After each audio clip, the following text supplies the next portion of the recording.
Hey, what's up guys? I got some cool news for you. We've just signed a really cool sponsorship that's come on board to help me out for this year's racing, if we get any racing, or if I get any racing going on. But we'll give you the full download straight after this.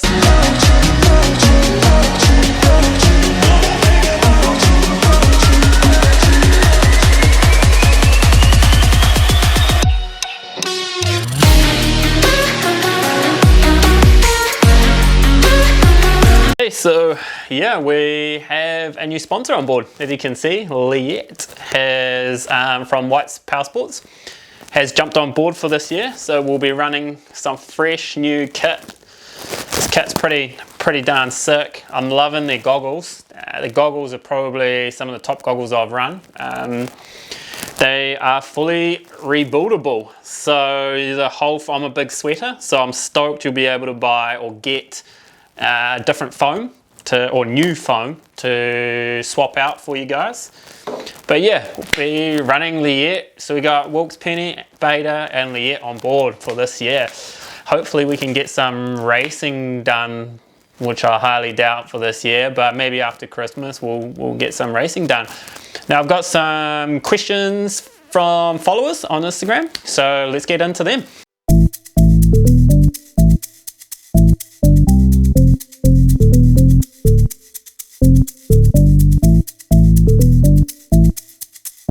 Right, first up, question.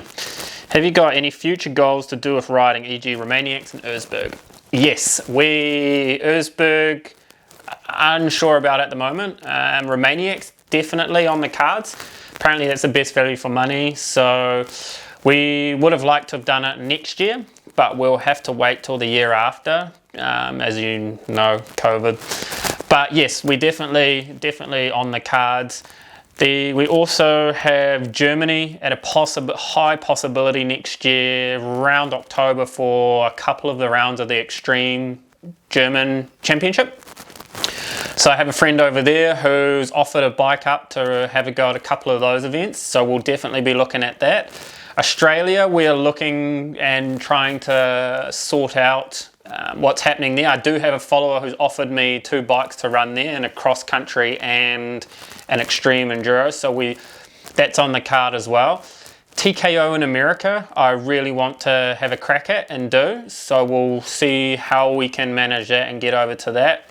But yes, definitely riding overseas. There's not much extreme enduros in New Zealand at the moment. They are getting better and better, but pretty much all of them were cancelled for this year. But we'll see what happens. I'm definitely keen to get overseas and do a fair bit of riding, and we'll see what happens on that one. All right, next one. Name all the bikes you've had. It's a pretty long list. I'll name all the dirt bikes you've had. If it was all the bikes, like including road bikes, it would be probably a bit long. We'll start from the beginning and then we'll go through. So we've had LT50, DS80, KX80 or 85. I can't quite remember if it was an 80 or an 85 on that one. CR85, I think three CR125s. About 3 or 4 KX125s, and then we went to the KXF250. And then on to KTM's 125 EXC, 200 EXC, and then while I was in America, CRF 250R, YZ125, came back to New Zealand, jumped back on the KXF 250. Oh, actually, yeah, I had a KX 250 in America as well, which is why I switched back when I came to back to New Zealand. I think it was like an 09. That was awesome. It was a really good bike. And then KXF 450 back then to try and build my strength up, and then a KX 250 two-stroke as well that we were running. I think we tried to run that in the bell raiser for a bit of weight training as well. Then KDX 200 for the ISDE or 6-day enduro in Greece in 2008. So the whole reason we went with that was we had a short period of time to get a bike ready for it, and I was with Kawasaki at the time. So we stuck a KX125 front end on it, Öhlins rear shock, full system, full pro circuit system on it at the time, and that was one hell of a bike. Most people underrate that bike. The engine is awesome, really good in that.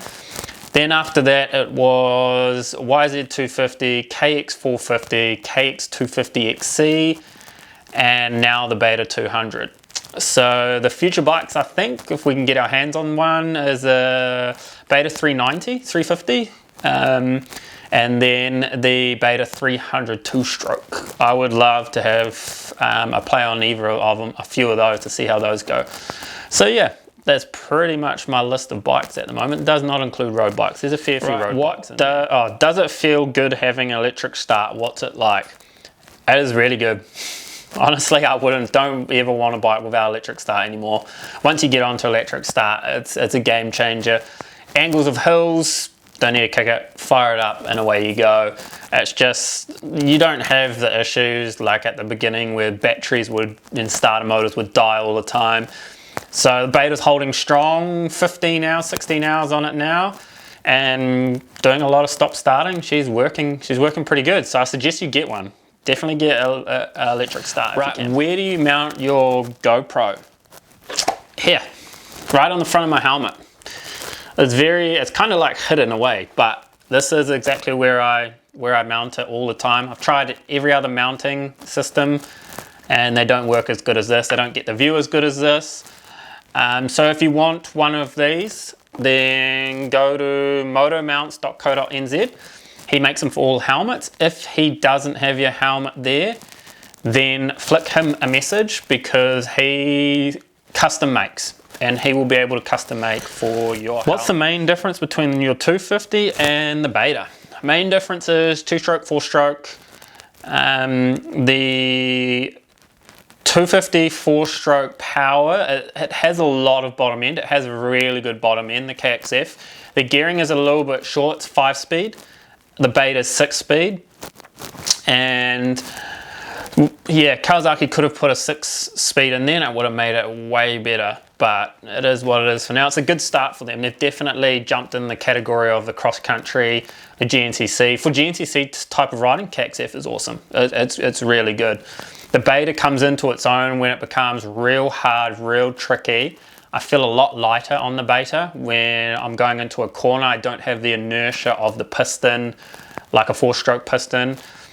In terms of working on the bikes, I'm not very competent at working on the 4-strokes, just with timing. I don't really want to stuff that up, and I know that can stuff things up. It's just, I haven't learned.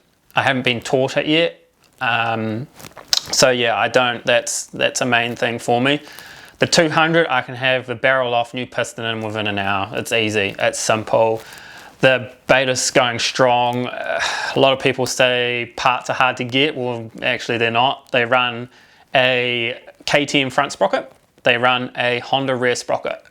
They also run a KTM clutch. So it's the same clutch levers. You can get them, they're easy. Parts are not hard at all. You'll find that it'll cross-reference over to a lot of stuff. So yeah, the main difference, red, 4-stroke, 2-stroke, built for different purposes. The Beta, I will be in the next week or two be jumping on a set of whoops to see how it goes, because that's the closest track to me. And the whoops are a big thing for me to get right. I love sand riding. I've grown up in sand. I'm a big sand rider, so I will be pushing it through that to see how it goes at high speed. Can you make a video on how to wheelie, please? Yes, although I'm not an absolute pro at wheelies, I tend to fall off a fair bit and it's pretty hard to get them going, but I will show you, I will make a video for you on how I do wheelies. And wheelies are something that you need to practice. You definitely need to learn to wheelie because you got logs. It makes it easy to pop off things.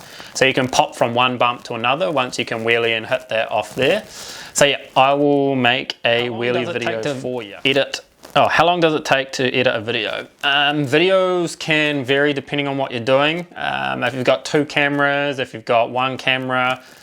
So when it comes to 2 cameras, it'll take longer because trying to slice them and line them up together makes it a bit difficult to do the timing. But it can take anywhere from, like my race videos will take an hour because it's basically just filmed from the get-go and that slap an intro in and you're done. So it's just raw. I like doing the raw stuff. When it comes to things like how to stuff or how to do stuff, it might be it takes a bit longer, probably a couple of days. But yeah, I'll do my first how-to over the next couple of weeks. Then you can, I'll see how long that takes and let you know. On what oils to run in your beta.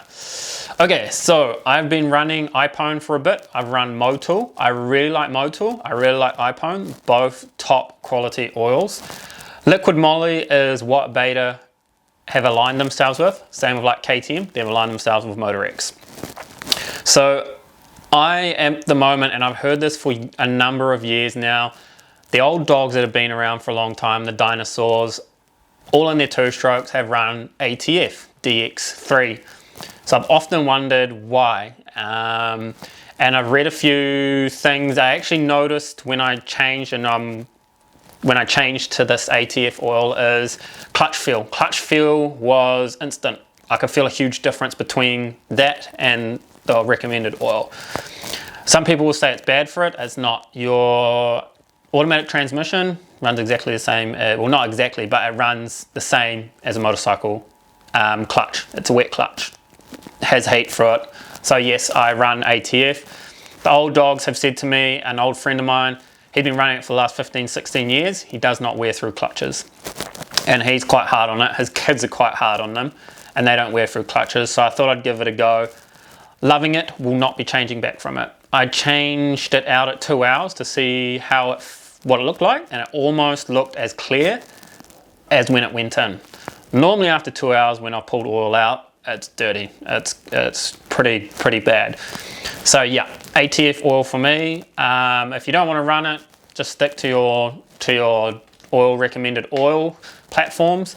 You can jump on iPhone oil selector, Motul oil selector. They will show you what oils to run in your bike. So that's just my bit of 2 cents worth, but that's Squid Mechanics 101.